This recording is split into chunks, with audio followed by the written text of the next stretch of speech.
again. Happy holidays, happy Thanksgiving, happy whatever you happen to celebrate, because it is time for the Witches Movie Coven. Yay! Woo! I am Patti Negri. I am one of your hosts, and this is Richard-Lael Lillard. This is Courtney Buckley. This is Jason Mankey, and this is Heather Greene. And this is Black Phillip. I think we should do all our check-ins later, but we do want to wish everybody a happy holidays, happy Thanksgiving if you're celebrating that, or Native American Heritage Day, or just eating turkey because it's the one time a year that you eat turkey, like myself. But as we are getting ready for the holidays, before we even get into this, we wanted to let you know it's time to start shopping. And it's also time to buy holiday cards if you're thinking about buying holiday cards. And just because you asked for it, not out loud, but you asked for it, we have Black Phillip holiday cards. Celebrate deliciously. Be the only one on your block, town, state, perhaps country to have the one and only Black Phillip Celebrate Deliciously holiday card. Good for all December holidays, however you celebrate. Just go to mysterycontrol.com. And I hear from our producer, we might be having a Black Friday sale. So check it out. I know Courtney's ordered everything. Oh, and what is this? This is a holiday t-shirt. Also comes in hoodie style for the Black Phillip holiday season. So check it out. And he comes with everything. Anyway, that's our opening pitch. That's our sponsor, ourselves, because shameless self-promotion, it means everything. Does anybody have anything good to check in before we go to just about the holidays, about tomorrow? Is anybody cooking and doing stuff like that? I'm going to see a slasher movie. That's right. That is your tradition. Yes. Got my tickets. We're very excited. So instead of, slicing up a turkey, we're going to watch people get sliced up on a screen. It's going to be great. Perfect. Because, torture him and then kill him. That's my favorite thing. So that's the short. That is the shirt. That has said it. We're going to spend it on the Interstate 5 going up to Central California and doing that road trip with husband and dog, which will be really fun. And then I believe we will have turkey when we arrive at his sister's house. So Jason is cooking 45 different dishes. Is Jason cooking 45 different dishes? I think it's just 7 or 8. I think that's all there is. But I do most of the Thanksgiving cooking. My wife bakes pies, which are done, and the house smells delicious, but I can't eat them till tomorrow. But everything else is all me. Turkey, mashed potatoes, mostly all from scratch. So I'm very excited. It's one of my favorite holidays. It's a tasty one. Heather, anything special about Thanksgiving? Yeah, we do the big Thanksgiving dinner too, and I do most of the cooking with my partner does the turkey. Unfortunately, he is ill, and so I'm gonna have to step in and help him. But he does we smoke a turkey. It's delicious. We bake pies. We do all of the tradition, and we have the kids back and parents over, and then we read poetry, and that's our big Thanksgiving. So we're looking forward to a fun day, and it kind of is our launch for the holiday season and the Yuletide. So it becomes our day one for. It's very nice for the season. And speaking of poetry, at the end, perhaps you can give us a nice Thanksgiving poem, since that is your tradition. Well, we will see how well you guys do with the whiz here. Okay. Okay. There's so much pressure now. Oh, no. I do no cooking. We bring the wine. Richard-Lael, any special plans? Well, first of all, you smoke a turkey, Heather? I mean, I've smoked a lot of things, but never a turkey. That's quite a quite a joint to roll. We'll take pictures for you. No, I'm going to be spending my Thanksgiving doing absolutely nothing, which is the best thing for me. I might go for a drive. I got my car back from the auto mechanic. I got to tell you, these New Orleans streets are not good on any car, much less an antique. So I got my car back, but who knows how long I'll have it. So I guess I'll be thankful that I have it for the week. And then I will be doing a crossroads ceremony with some friends in the evening, just sort of a well wishing for my friend and for blessings to come. Thankful for that, and that's all there is. Well, Beautiful. Richard-Lael, if you are around during the day and have nothing to do and want to be thankful for our friendship, we could hang out and do something. I would love to do that. I mean, we'll have to do a video conference. Yeah, we could do that. Or I could just maybe we'll televise it. I don't know. That could be fun. Ooh, I mean, Thanksgiving gathering. I like that. All right. Well, let's get on to this week's movie. It is The Wiz, 1978. Diana Ross, Michael Jackson. I can to tell you, I never watched it in my entire life until last night. I don't know how I missed it. I don't know where I was in 1978, but it is The Wiz. Before we go on to Heather and all her beautiful academic knowledge of such, Richard-Lael, do you have your completely unbiased? I do have a completely unbiased story to tell. Though you did mention two really big names, Diana Ross and Michael Jackson, you failed to mention the most famous name, Rob Cohen, who is associated with this one, but not our producer, Rob Cohen. Oh. Just by the way, it's just another. I went, wait, I had to rewind it. Did that say Rob Cohen? It did say Rob Cohen. Is of course associated with this. So it is a retelling, an imaginative retelling of L. Frank Baum's timeless classic, The Wizard of Oz. And then there's some little loose homages to the 1939 film, but it is all a brand new creation. In fact, it stars a 23-year-old Diana Ross, who is not an 11-year-old girl, and she's a school teacher. She's in New York City because, of course, she is. They wanted to appeal to people of color, so of course she's in New York City, and people of color never farm in the Midwest ever at all. But anyway, they're in New York City, and Toto is this. I don't want to say that word, but Toto likes to inflict harm upon himself and runs out into a blizzard after the most dreadful opening of.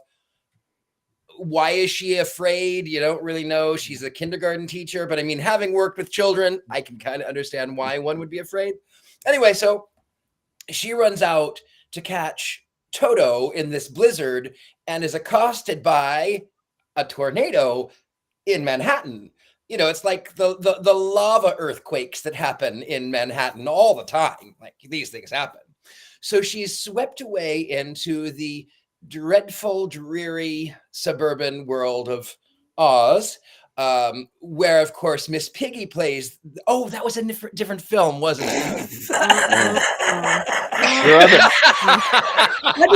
Had to go there. She lands kerplunk right in this dreadful sort of scene where all of the munchkins have been turned into graffiti by this witch, but she doesn't have a house to drop on them. So she crashes through a sign and lands in a sandbox in this sort of rundown gym. What is it called? Like children play in it, like a park. Playground. Anyway, she's there. The person comes down who's supposed to be the good witch, but she comes down on an elevator because, as Glenda said, not everyone. Was it Glenda? Yes, Glenda. As Glenda said, not everyone floats in a bubble. So she comes down at the elevator, and then there's another useless song. It doesn't give her any information, and she has to go off to meet the wizard. Another useless song. And then the first person she meets, she actually meets the Scarecrow, played by the famous Michael Jackson. And unfortunately for the Scarecrow, he is being accosted by a bunch of crows named Jim, and who are taking a break from teasing Dumbo. And then you have this pop singer, and he's obviously one of the greatest performers of all time. And what better way to showcase his talent but having him stuck on a pole? And so of course, they go off to see the wizard in this incredibly wide shot. like way too wide shot from behind. Of course they are. And then, of course, they go off to, I can't remember now which one comes first. Oh, yeah, I can. They go to the New York Public Library where, of course, where are you going to meet a lion in New York City? Of course, you're going to meet it at the New York Public Library.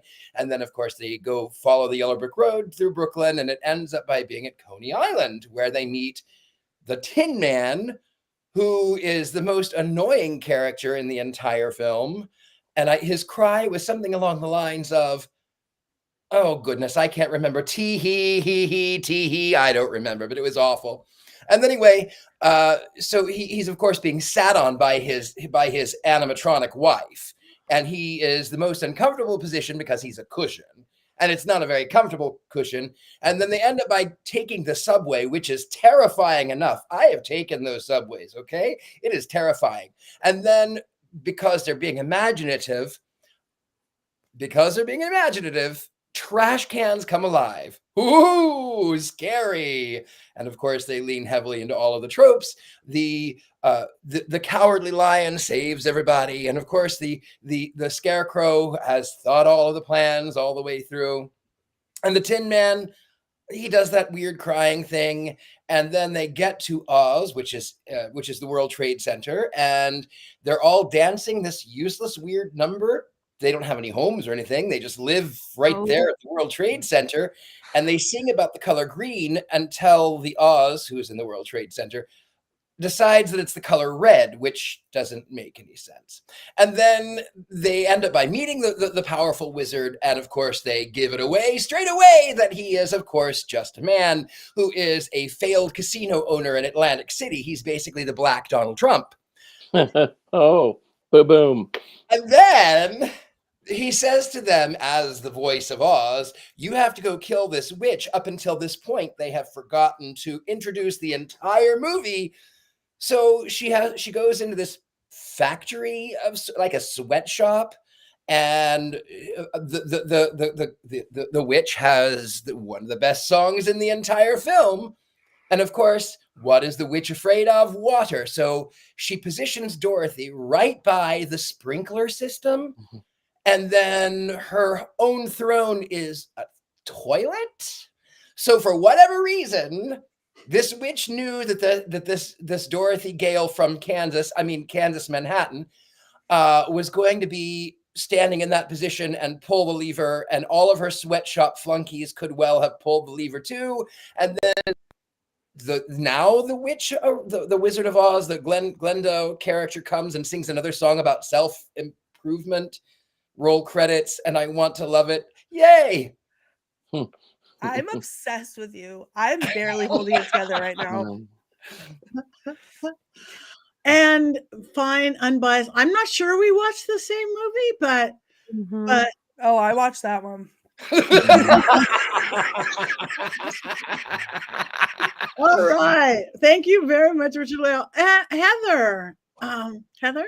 Help. I am going to reserve my opinions and my attacks on Richard-Lael to later. Right now, I'm going to maintain a very academic position to share with you what was going on and why The Wiz was produced as a movie. So I am going to just take a moment just to calm myself down. I think the comments about useless songs are the things that really are the most upsetting. So I just hold on. Okay. Watching Heather during that was probably the best thing I've ever seen in my life. Yeah. Okay. So first, I'm going to start by saying this movie is based on a musical that was a Tony Award-winning musical, 7 Tony Awards in 1975. The original musical was not set in New York City. It was set in Kansas. It is closer to a true adaptation of the books than the movie was. So there's a big difference between the musical and the movie. So we might think, knowing this was the 70s, and everybody who's listening, and all 4 of you have read my book several times, know that the 70s was a time where witch movies were very popular. However, this was not produced for that reason. This was produced because the 1970s showed a phenomenal reaction to the Cultural Revolution of the late 60s, which brought about a lot of entertainment that either featured Black performers or was meant to express Black culture. It found its audience. Broadway, show tunes, that stuff was finding that that people of color actually would pay for tickets. They were finding that. They were discovering that finally. And Hollywood, of course, was doing that. You had blaxploitation. You had a lot of films that featured all Black casts who expressed the Black experience in America. This was happening in the 70s for the first time. It wasn't perfect, no. But it was happening. And so when the Broadway show was so successful, the Hollywood, of course, just went, okay, let's do this. Let's pick also some famous actors, performers to do the roles. They wanted to make The Wiz more accessible to a broader audience. Now, in terms of broader audience, that is, of course, people who can't afford to go to a Broadway show or who are not there in New York to go to a Broadway show. But it also means white audiences. So that's one of the reasons you have these really popular performers in there and why it moved to New York, in my estimation. That's my assessment. However, what happened was they picked the director and the writer who adapted it from the Broadway to the screen were both older white men. And so a lot of the criticisms this movie had, because it was a flop, was that the movie didn't express the same power, the same culture, the same vibrancy that the Broadway show possessed. That being one of the reasons. It also was criticized for being overdone. Of course, Dorothy was criticized. Why is she 27 years old?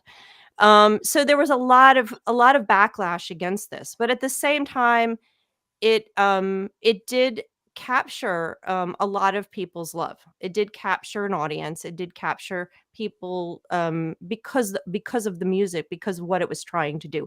However, I do like to turn to, whenever I talk about this movie, Donald Bogle and other academics who are people of color, because we don't have the same reaction as people who are part of that culture, seeing it differently. And that's important. And he did point out, he's a professor of film and PhD, all the things, and as well as being a person of color. He said that this movie actually killed Hollywood's interest in all Black casts, and because it was such a failure. Hollywood said, no, we're not going to do this. It's not going to make money. And it wasn't until Spike Lee came in the 80s that Hollywood renewed its interest. So I think it has a moment. It wasn't made because it's a witch film, but it actually happened during the witch craze of the 70s. And it has a lot of things. There's so much I could talk about with regards to witches. There's so many things to talk about, regardless of whether it's a good film or not. And I'll react to that later as I calm down and kind of get my thoughts together. Part of me still reeling from Richard-Lael's moments. Yeah. I'm just going to leave it there. Okay. Thank you very much. Okay, on that note, who wants to go first? Courtney? That's me. So I had never seen this movie before today, and I got out of work early, and I thought, instead of waiting to the very last minute, I'm just going to lay down and watch it on the TV. And I put it on, and as I was putting it on, I saw the runtime, which was 2 hours and 14 minutes. And you guys know I love to hex people, and I was scribbling on a piece of paper, like my little notepad that I take my notes on. I was starting to write Witch's Movie Coven because I was going to do a hex. And then I turned it on, and I got about 10 minutes into it and fell asleep, I think, in self-defense. So then I came back and I had to rewatch it, or start to rewatch it later. So full disclosure, I did not watch the full movie. I got about halfway through. Also, full disclosure, I'm not a fan of The Wizard of Oz to begin with. But I took a couple of notes. The first one was Snow NATO, because I was screaming out loud what was happening. It's a snownado, and I was intrigued by that. And then one of the notes that I wrote was the subway scene with 4 question marks, because I couldn't sum it up any better than that, because I kept yelling out loud, what is happening? Like, why are the trash barrels eating them? Why are the posts coming alive? Like, it was a lot. But I did also write down the Ease On Down the Road song. I will hear in my sleep forevermore. That's my new favorite song. Like, the songs were amazing. I loved the songs. Ease On Down the Road. That's my new theme song. The end. Like, can't do it.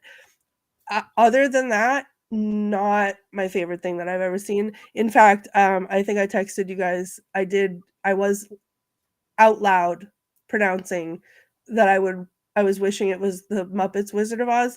I also believe that I could be quoted in saying that I wished I would have rather watched The Witch Who Came from the Sea, the musical.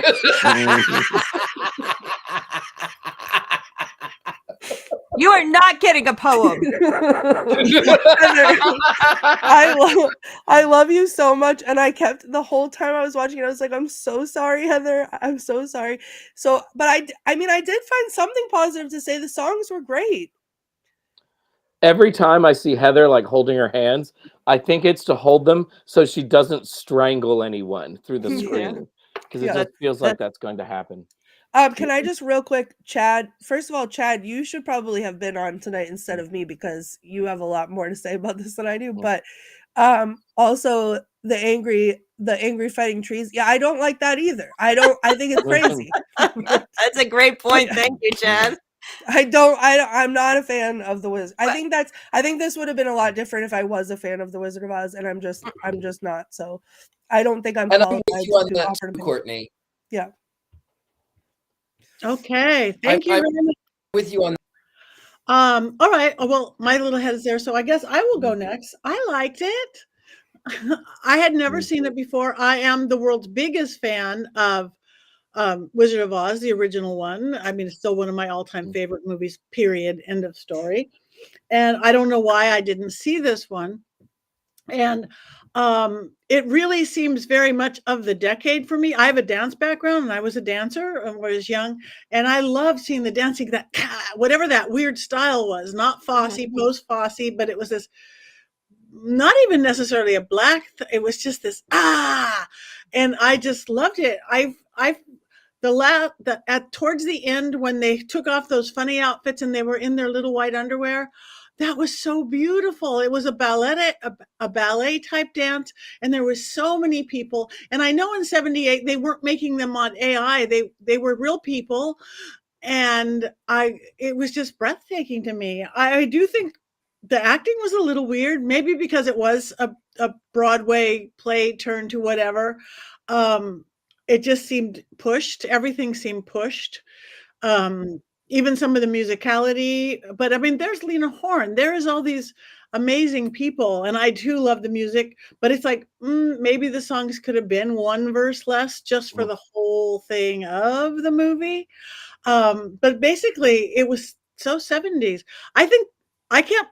Michael Jackson was young then, really young, but they could have done his makeup better, because it just looked like this plastic prosthetic thing was going to fall off. And he was too cute to be that not too cute of a.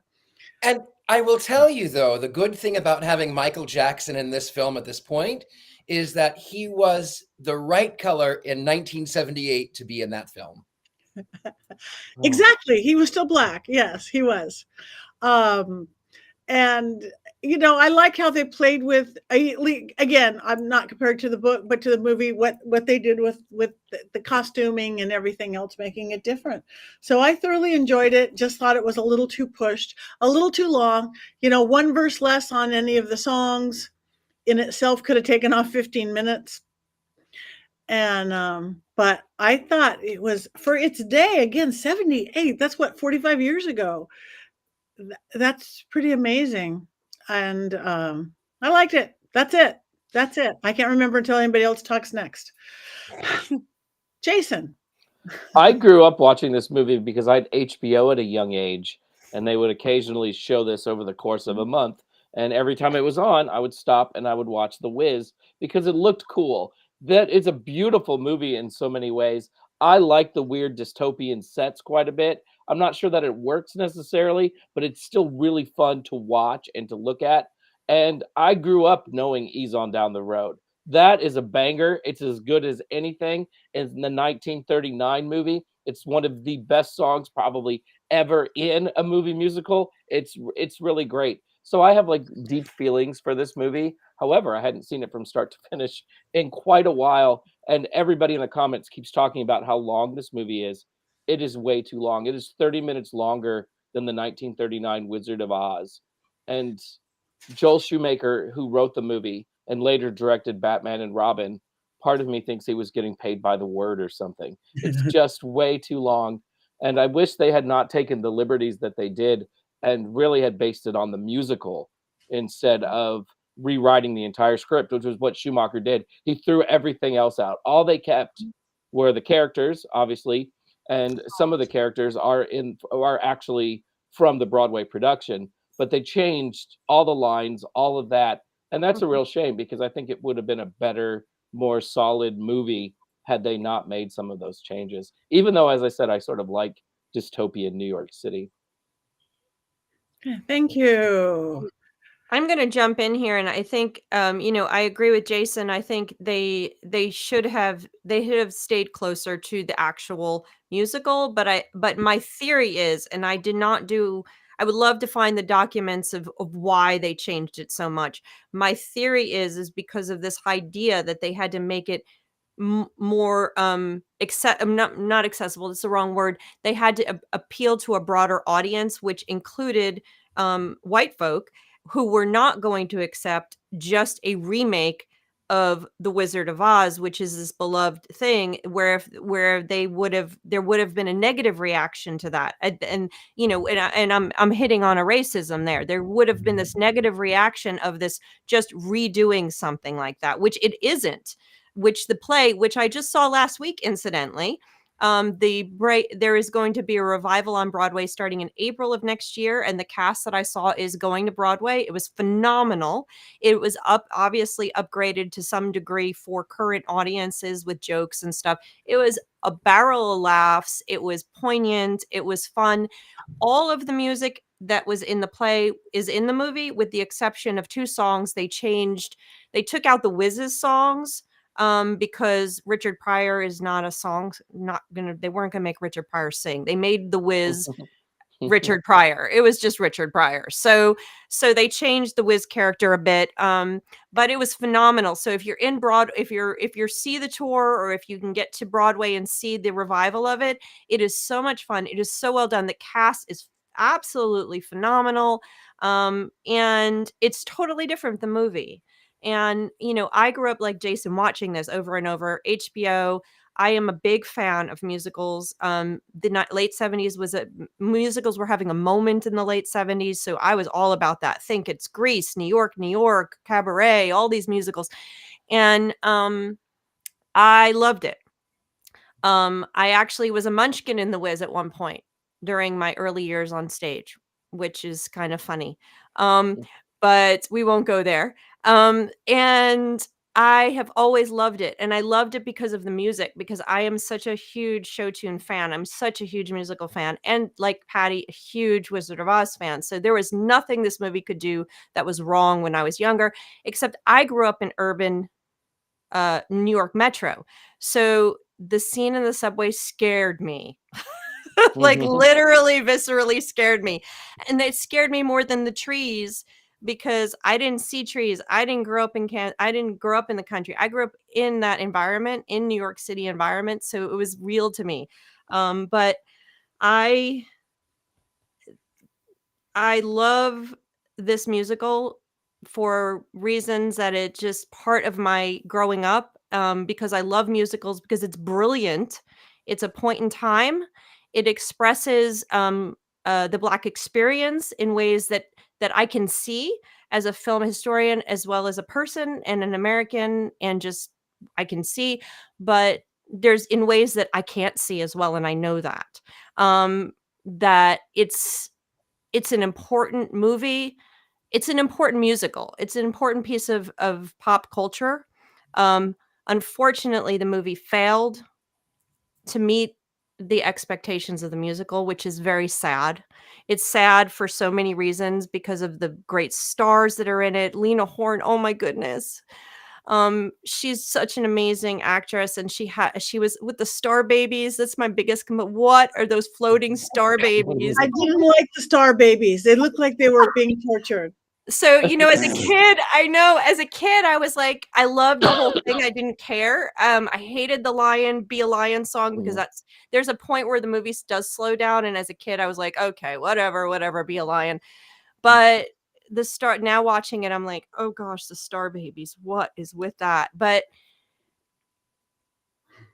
it's a really conflicted for me. It's very conflicted because I love this musical and I hope the revival is successful. I hope it continues to live on. And maybe one day, well, they did the live The Wiz. NBC did it. It was good. It was good. Not like seeing it on the stage though. Not like seeing it on the stage. And maybe they'll redo the movie. Maybe they don't need to, but it's an important movie in movie history, in film history, and it's a fantastic musical. See it on the stage, Courtney. See it on the stage. See, I would totally. I'm a huge fan of musicals. I love the theater. I would absolutely watch this on the stage, especially with what you guys are saying that it's a completely different thing. Like, I just think that the movie itself isn't it. I would love it just because it was live and in front of me. No matter what, you could be sacrificing someone on the stage and I would be like, yes, absolutely. But I mean, I'm all for that too. Well, I mean, all the people that wasn't a good example because I would actually buy tickets to that. But I wanted to jump in and say, like, the subway scene scared you when you were a kid. I'm 37 and I was terrified. I thought I was gonna have nightmares. It was so scary. The taxi cabs too. Also, why did the taxi cabs look like they were inflatable? And is the Star Babies because there was the scene when the snow NATO takes her up and then she's like going horizontally across the screen like this for no reason. And then there's like the crashes into the Oz sign for whatever that was. And then there was the things were all around. I was watching it on my phone at that point, to be fair, so I didn't get a close look. But like, what were those? Were those the Star Babies? The babies. Or did I miss this? The Star Babies you missed because they're like behind Lena Horne when she's singing, and they're babies. They're literally babies floating like in the sky. I'm looking up a picture of this right now. It's Babies. Right before Diana Ross sings "Home." It's right before the end. It's Lena Horne's only song, unfortunately, but yeah. And meanwhile, they gave the Tin Man two songs for the Tin Man. And you know what? Why are these? I just want to say the Tin Man songs, they're in different locations in the movie, in the play, and it is really poignant and perfect. And when you have a really good, it was well done and it made sense. It didn't make sense in the movie. It made sense. It makes sense in the musical the way they do it. I have a question. You know how a lot of movies, they don't do good, but then they pick up steam. Did this one pick up steam, or it just was a flop and never was? It was a flop and that was it. I think from what I understand is that it has it's retained an audience because of what it is, and because it does have in the all black cast during a period of time. It has historical purpose and it has some expressions of things, and it's and also beloved, like, Jason and I watched it, and there's tons of people out there who watched it, and the music is phenomenal. So I think it has, but it's not like it picked up steam, I don't believe, like Hocus Pocus, like we talk about Hocus Pocus. Yeah, if memory serves, it was the most expensive musical to have produced at the time, and it was something like $22 million. If memory serves, and it only made like $23 million or something. Yeah. It was really, it was a lot of money. I mean, to see a failure like that, you have to go way back to The Birth of a Nation way back. What was that? 1910? I don't know. Like 100 and some years ago. A well-deserved failure there. Well, for so many reasons. Disney had a couple in the 50s, but I do want to add that the one thing that's interesting about this film, in terms of witches, because that's what we like to talk about here, is that this was really the first film that offered witches that were people of color, in this case, Black women, that were not othered. So when and I talk about that in my book, I talk about othering throughout my book in terms of types of people, whether it's by race or by ethnicity or by country of origin. So in most cases, there were very few Black witches prior to 1970, and then into the 70s you start to get some, but they're still very much othered. There's still markers of evil, or markers of something sinister is going on, or voodoo, or something else. This is one film that sets apart from that. The witches here are in an all-Black cast.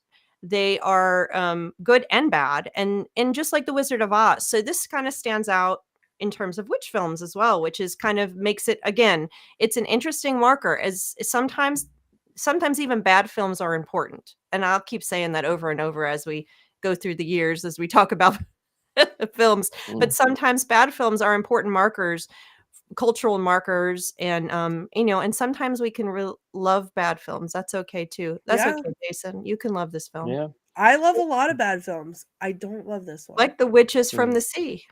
I don't love that one either. But Like you the really loved it. Richard-Lael, I know you gave your like this film unbiased- was. I was not really the right headspace to be so nostalgic. Holidays are always pretty difficult for me anyway, so it was maybe had I grown up and had enjoyed holidays, maybe if I would have seen it on TV as a kid, maybe I would have liked it. But again, holidays were always difficult. They're harder for me now as an adult, and I was never exposed to it. So I just felt it was overly nostalgic, and I was not in a good headspace to have been so overtly nostalgic and calling about going home. That's something I don't want to do. Mm-hmm. I think one of the saddest parts about this film is the cast. I mean, there are great people in this cast, and they're really not utilized very well. Richard Pryor was a huge star at this point in time and one of the greatest stand-up comedians of all time, but he feels shoehorned in here. Like, there's really no reason that Richard Pryor needs to be the wizard. Diana Ross is completely miscast in every way, shape, or form. Richard-Lael alluded to how she was actually 34 playing a 24-year-old, and in the Broadway production, it's more of a young Dorothy that we're used to instead of an adult. And even then, like, she's a diva, and she's playing this sort of shy, introverted, against character for Diana Ross, and it's painful to watch sometimes. Though I will say Michael Jackson is amazing in this film. He steals every scene that he's in. He's electric to watch. He's my favorite part of the movie. I loved Nipsey Russell growing up because he was always like one of the Hollywood Squares types. He was always on all those game shows. Was very quick, very funny, and he doesn't really get to utilize that in this movie, which is a real shame. You know, there so many great opportunities that just really weren't seized in this movie. Right. Why did Lena Horne, even like the poster that Rob was showing, she's not even on the poster. There she is. There's the Star Babies. See the Star Babies? They're not dolls, Courtney. They're Star Babies. They're actually real people. They're actually real kids. They look a little terrified. What is that little thing to the right? It looks like a grown man's face with a teeny tiny little body. They're Star Babies. There's tons of them all over. That looks like a grown adult man with a beard on the right with a little tiny doll body. I just think Lena Horne must have had a not good agent, because she doesn't even get billing on the poster. Richard Pryor does, and Michael Jackson does, but not Lena Horne. Wasn't she a star by then? Yeah. Oh gosh, this was the end of her career, pretty much. I am pretty sure that the reason they cast these people was for the sole reason of being able to attract bigger audiences and wider audiences to an all black cast. And they wanted to bring that in. So they got all these famous stars. I think they would have done better if Diana Ross had been a fantastic young up and coming. Diana Ross's character Dorothy had been a young up and coming star or a Broadway. They would have done better. Mabel King was fantastic. She's she did great. On Broadway. She was fantastic. She's fine. Like you said, Michael Jackson, I didn't mind either. Nipsey Russell was wrong. And Ted Ross was fine as a lion. So I think they just made a few misses and tried too hard to reach a broader audience. They should have just let it be who it's going to be. But Hollywood wants to sell as many tickets as possible. Part of the reason that Diana Ross was cast as Dorothy Gale was because originally, and in my research, the person who was producing or directing, I can't remember, wanted the original Broadway star. And then Diana Ross heard about it and they said, no, you're not right for the role. But she made a deal with MGM, and MGM said, oh yeah, let's go right. Oh, it's Rob Cohen. That's so she made a deal with MGM, went over his head. And then he ended up by quitting because he went, you're not right for the role. So at least there was some sort of, what is the word I'm looking for? Pushback But, I loved Diana Ross, and the music, you're right. The music was great. It was fun. And I loved that 70s 1930s car that was at the World Trade Center that they were dancing around. I mean, that was my favorite part of the film, just to say the truth. We all have our areas that we like. Okay, well, that's interesting. Do we have any quotes, Miss Courtney? So I have two, because again, I didn't finish watching the movie, but I do have two. The first one, I was still in shock from the Snownado, and I had not yet taken out my notes other than to try to, do my little hexing. But I was like frozen with the Snownado. And then when she crashed down, and I was just like whiplash, whatever. But then all of a sudden I heard, this chick put the in ugly. And I was like, okay, great. So I wrote that one down because I like that a lot. And I want, a tattoo of that on my face. And then the only other one, I laughed out loud. The Tin Man said, the genius who created me only took care of my dashing good looks, my razor sharp wit, and my irresistible attraction to the wrong woman. And I thought that was pretty good. So that was it. That was it. And then the subway. I had a quote I wanted to say. Okay. What is yours, Richard? There was another quote, Courtney, that I was so certain you were going to add, and that's why I didn't mention it earlier.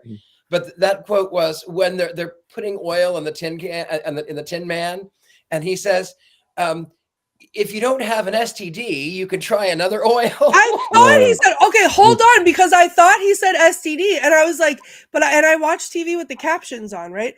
And my captions, I was watching on Paramount Plus. My captions said STG, and I just thought I didn't get it, but I heard STD, and I got excited. Oh, right? Well, that's what I heard. That's what I thought it said, but the caption said something different, so I thought I just misheard it. Captions are wrong a lot. I know. It's STD. It's totally STD. I missed that somehow. That's funny. STP. Oh no, it's STP because it's STP oil. Motor oil, which is a brand back then. STP motor oil. People used to actually change their own oil way back in the day. You can see the logo is like this. This is STP. That's what he. Yeah, it's in the song. Yeah. Well, the one thing I just want to say, Courtney, about the Snownado is that when growing up in New Jersey, we actually did have a tornado come through the town. So, it wasn't a Snownado, but it is possible to have tornadoes, although very, very rare. Well, very rare. We get them in Massachusetts too, but for me, it's like, I feel like I love Sharknado. So it's anytime I see a tornado of like unusual occurrence, it gets me excited. Like in, what was that one? The Warlock, and it was a ghost-nado. And then now this one was a snow-nado. So I thought for a hot second, okay, it's happening. And then what happened was nightmares. So Were tornadoes ever that localized though in New York City, Heather, in your experience? Localized, like I mean, how do you mean? it's a very Like, small tornado that seems to have only one target, Diana Ross.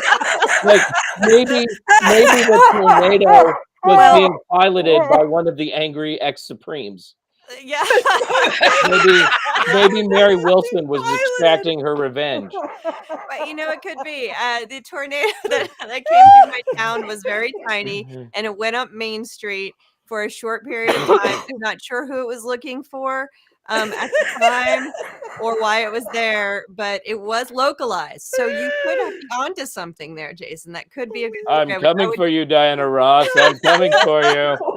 It is a form of witchcraft. I think they should have left it the way it was in Kansas. They should have just not added the New York City part of it. As cool as it could have been. No, I just wouldn't it have. What if Heather, if they would have left the beginning part in Kansas and then Oz is all of the New York scenes? They could have done that. In fact, the play version I just saw, when they get to Oz when they get to Munchkin Land, it's super colorful as you would expect, but it almost, the way they're dressed and the way they're moving around with the poles and stuff, it almost has a little bit of a New Orleans feel.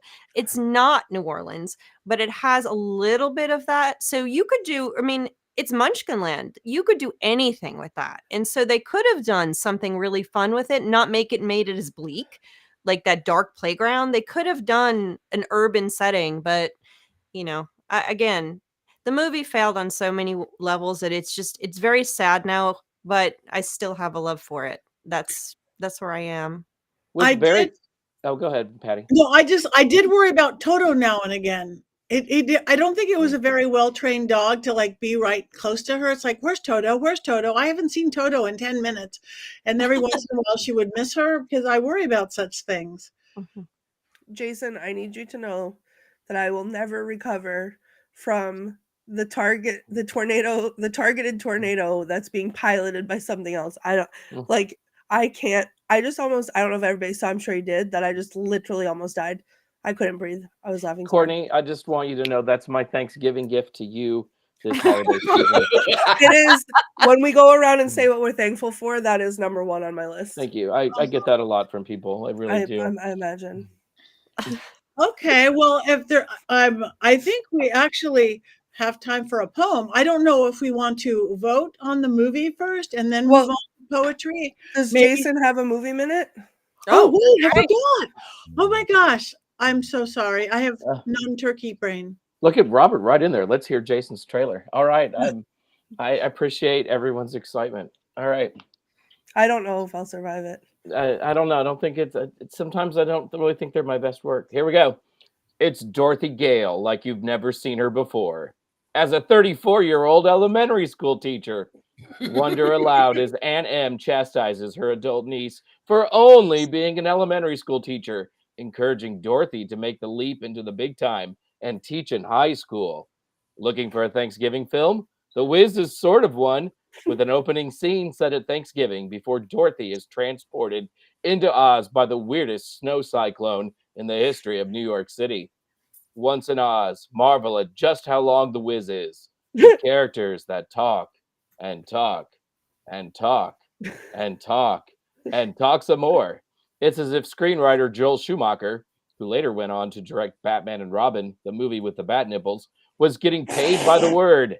Seriously, The Wiz is 30 minutes longer than The Wizard of Oz from 1939. Despite my many misgivings, I find it impossible to completely badmouth a movie that has Lena Horne in it and Mabel King as the Wicked Witch of the West. She just brings it. She's terrific.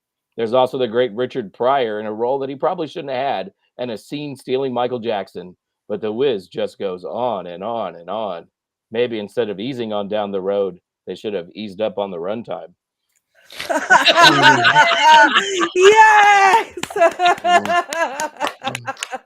That is beautiful. So between our opening credits from Richard-Lael and our closing credits from Jason, Now we vote. The Wiz, 1978. Wands up, wands down. Uh, Can I specifically say I'm voting up for its cultural significance, but as a film that I have to watch, Well, Yeah. I'm not. I can't be 100% up. This is a noble failure, and it is noble, and there are parts of it that are terrific. But it also just, I think Heather's with me. This doesn't work all the way through. Mm-mm. Most of the way through. I was trying to be kind in Yeah. the spirit of Thanksgiving. Okay, Yeah. so we've got crooked versions of up or up and then completely down. One's down, one's up. A limpy wand. Limpy, it's a limpy wand. A limpy wand. Yeah. Well, Richard-Lael's went with limpy very, very fast. So I know. I think it's kind of mixed. I think everybody's trying to like it more than maybe they did for all the reasons mentioned. But I still, because I'm so easy, enjoyed it immensely. And I like the dancing. So there we go. It's like 75% up for the music, color, dancing, and the cultural significance, down a lot for other reasons. Alicia, thank you. Very well put. Yeah. So 100% up for the musical. Go see it. It's touring right now. It's going to be on Broadway in April. Go see it if you can, because it'll change your whole perspective on the whole experience of the movie. So it is. Okay, Can check I it out. just say that my wand, I was holding my wand like this, but then it dropped itself like this. So the limp wand syndrome. I tried really hard, and the wand spoke for itself. It's You might want to magic. get that looked at, Courtney. Yeah. You just Let's might. call my doctor. Mhm. There's help with that. So, Mhm. all right. And what are we doing next week? Spirited Away Spirited by Away. Studio Ghibli. And what year was it from? So I make sure I get the right one. Do we know, or approximately? I can't remember the year. I'll look it up right now. It's Let's- anime. You can't confuse this with anything else. Spirited It's Away. 2001. Space Okay. Odyssey. Yeah, 2001. Space Okay, Odyssey. Spirited Away next week. Everybody watch it. You could do that after you have your turkey and football and whatever else people do on Thanksgiving. But what I absolutely, okay, somebody right there loves Spirited Away. I saw it. I can't watch it enough. Okay, this should be 2 fun. hours and 5-minute runtime. Yeah, but the Yay! but the runtime when it's a good movie doesn't seem that long. Just saying. Do you? Okay. Well, we'll have to wait and see. It's All not right, anime. well, I thought it one was thing an that we anime. did- It is. Japanese is a Japanese animation studio. It's not considered anime. Okay. Although anime is technically Japanese animation, but it's a different style. Okay. Not big on animation, but okay. All right. We have time for a poem. That's all I want to say. You guys, I don't know if you deserve my Thanksgiving poem. We tried. We really tried. Patty deserves it, and Jason, the other two just don't. Close your ears. Okay, I have to. So I am going to read. I am going to read this year's poem that I'm going to read tomorrow. Are you ready? Here we go. In the darkness, a hush. In the light, a laugh. A voice that ebbs and flows through memory, enwrapping and encircling the heart. A voice that is a beacon, a lifeboat of prayer, and a hope positioned at any port. That is family. In the morning, comfort. In the evening, once again, a face carved by its own story, both eternal and alive, draped in warmth and enriched by experience, a face that is a painting, a tale, with a powerful knowing of who you are and where you might be going. That is family. In a moment, rage. In another, frustration. A longing wrapped in anger, seething in sadness, and fueled by the heavy chains of expectations. A longing that dances with the vigor of youth and the tempers with time, with calm and with patience. That is family. In birth, an infant's promise, and death, a memory, a cycle that is never ending, ever growing, etching a legacy that sits as an albatross on our backs. A legacy that we defend, we deny, we resign ourselves to owning memories that stretch beyond our grasp. That is family. At the table, a meal, together, a wish. That the voices never fade, lighting the dark. That the faces hold our tales, knowing our truth. That the longing sets us free, but brings us back home. That the legacy is always overflowing, never forgotten, no matter how far we roam. That is family. Heather, that was beautiful. Beautiful. Thank you. Thank you. Thank you. That was this year's poem. And you guys, in the past year, I'm thankful for all of you. We've been here, and you are family. Thank you. Thank you very much. Yes. Happy Thanksgiving. Happy This- Thanksgiving. Don't put me up big while I'm crying. And all of you out there we see your names, you come regularly, your beautiful comments. You are family. Yeah. You are family. I'm so grateful to you So, guys. that was beautiful. That was beautiful. Thank I'm you. emotional. I love writing the poems. I have to get in the zone, and that's been our tradition now for a few years. And so we share. People either read a poem, or they write a poem, and we get all kinds of different things from everybody. And it's just a fun, and some of them are funny, some of them are emotionals. It's just awesome. So it's a good tradition. Beautiful tradition. I actually have a poem. Okay. Especially for this occasion. I just wrote it right now. The whiz is over.